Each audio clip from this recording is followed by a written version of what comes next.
Alright, so hey guys, welcome to another Warframe video, and today we're gonna check out another GitKun setup, but this time around we're gonna be using the Tombfinger chamber, and I decided to call it the GitKun, which I already regret because it's very hard to say for some reason. So the GitKun is made out of the Tombfinger chamber, of course, but it's also using the Haymaker grip and the Killstream loader, resulting in very high damage per shot, most of which is in the form of radiation, but it also has some impact and puncture, extremely high critical chance, and above average critical multiplier, decent status chance, tolerable fire rate, and pretty fast reload speed.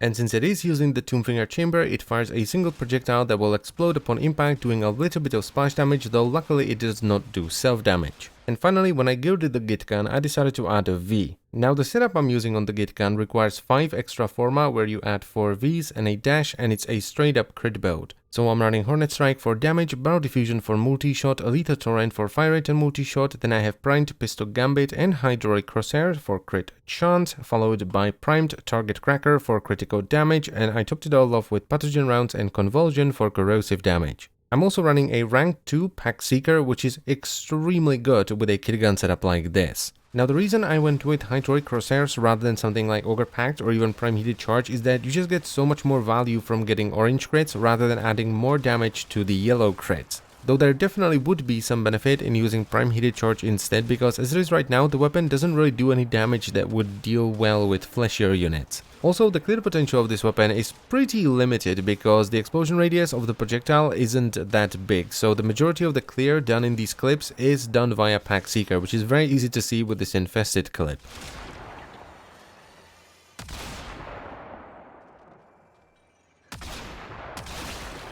And finally, despite the weapon not really having any damage types that would be awesome versus flesh, it can take on any unit from any faction without swapping your elemental combos around, and that's mainly because fleshier units don't tend to have a lot of defense until extremely high levels, so the weapon can just brute force them with the sheer amount of damage it does. So all in all, I think this is probably my best kit gun yet. The Doomshroom was close, but that one did have a ribbon, and when I took it off it felt about the same. So if you're looking for a strong kit gun, this is definitely a good start if you have Pack Seeker.